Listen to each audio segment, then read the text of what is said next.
नमस्कार। वर्ष 2021 का बजट असाधारण परिस्थितियों के बीच पेश किया गया है। इसमें यथार्थ का एहसास भी और विकास का विश्वास भी है। कोरोना ने दुनिया में जो प्रभाव पैदा किया, उसने पूरी मानव जाति को हिलाकर रख दिया है। इन परिस्थितियों के बीच आज का बजट भारत के आत्मविश्वास को उजागर करने वाला है और साथ ही दुनिया में एक नया आत्मविश्वास भरने वाला है। आज के बजट में आत्मनिर्भरता का विजन भी है और हर नागरिक, हर वर्ग का समावेश भी है।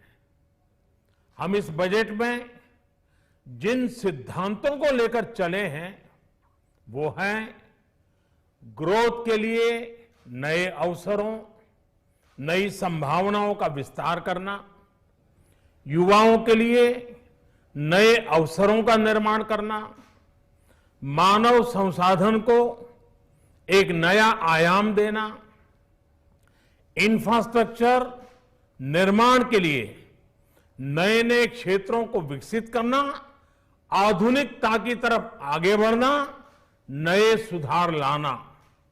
साथियों, नियमों और प्रक्रियाओं को सरल बनाकर आम लोगों के जीवन में ईज ऑफ लिविंग को बढ़ाने पर इस बजट में जोर दिया गया है।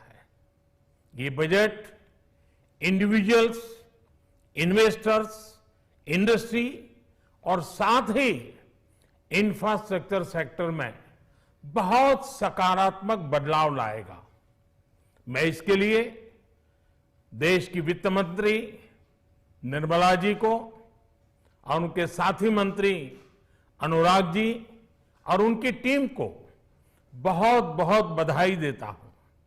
साथियों, ऐसे बजट देखने को कम ही मिलते हैं जिसमें शुरू के 1-2 घंटों में ही इतने सकारात्मक रिस्पांस आए। कोरोना के चलते कई एक्सपर्ट्स ये मानकर चल रहे थे सरकार आम नागरिकों पर बोझ बढ़ाएगी, लेकिन फिस्कल सस्टेनेबिलिटी के प्रति अपने दायित्वों को ध्यान में रखते हुए सरकार ने बजट साइज बढ़ाने पर जोर दिया। हमारी सरकार ने निरंतर प्रयास किया है कि बजट ट्रांसपेरेंट होना चाहिए। मुझे खुशी है कि आज अनेक विद्वानों ने इस बजट की ट्रांसपेरेंसी की सराहना की है। साथियों, भारत कोरोना की लड़ाई में रिएक्टिव होने के स्थान पर हमेशा ही प्रोएक्टिव रहा है। चाहे वो कोरोना के काल में किए गए रिफॉर्म्स हो या फिर आत्मनिर्भर भारत का संकल्प, इसी प्रोएक्टिवनेस को बढ़ाते हुए आज के बजट में भी रिएक्टिव का नामो निशान नहीं है। साथ ही हम एक्टिव पर, स्टेटस को पर भी अटके नहीं हैं और हमने इस बजट में भी प्रोएक्टिव बजट देकर के देश के सामने प्रोएक्टिव होने का संदेश दिया है। यह बजट उन सेक्टर्स पर विशेष रूप से केंद्रित है जिनसे वेल्थ और वेलनेस दोनों ही तेज गति से बढ़ेंगे, जान भी जहान भी। इसमें एमएसएमईज और इंफ्रास्ट्रक्चर पर विशेष रूप से जोर दिया गया है। इसी तरह ये बजट जिस तरह से हेल्थ केयर पर केंद्रित है वो भी अभूतपूर्व है। ये बजट देश के हर क्षेत्र में विकास यानी ऑल राउंड डेवलपमेंट की बात करता रहता है।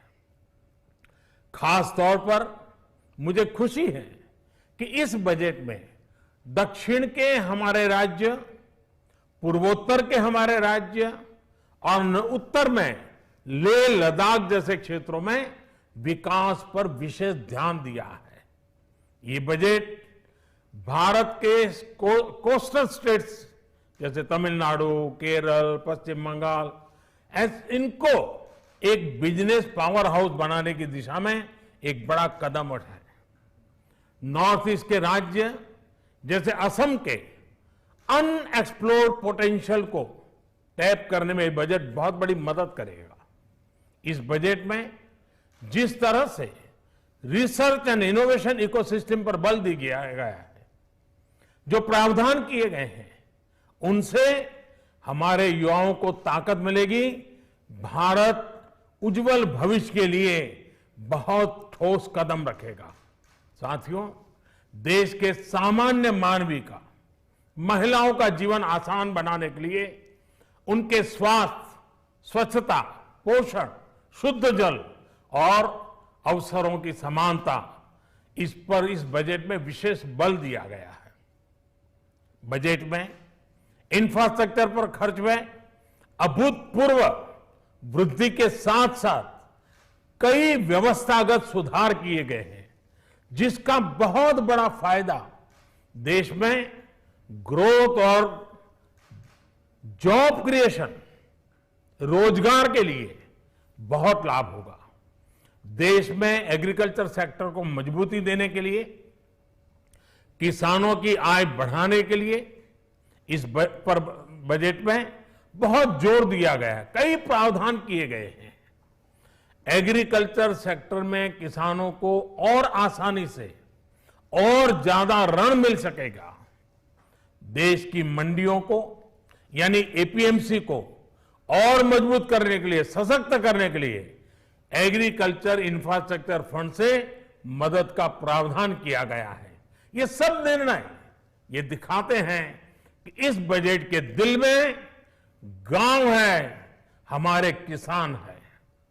एमएसएमई सेक्टर को गति देने के लिए, रोजगार के अवसर बढ़ाने के लिए इस बार एमएसएमई सेक्टर का बजट भी पिछले साल की तुलना में 2 गुना से ज्यादा कर दिया गया है। साथियों, ये बजट आत्मनिर्भरता के उस रास्ते को लेकर आगे बढ़ा है जिसमें देश के हर नागरिक की प्रगति शामिल है। ये बजट इस दशक की शुरुआत की एक मजबूत नींव रखने वाला बजट है। सभी देशवासियों को आत्मनिर्भर भारत के इस महत्वपूर्ण बजट के लिए मैं बहुत बहुत शुभकामनाएं देता हूं। फिर से एक बार वित्त मंत्री जी और उनकी टीम को बहुत बहुत अभिनंदन करता हूं, धन्यवाद करता हूं।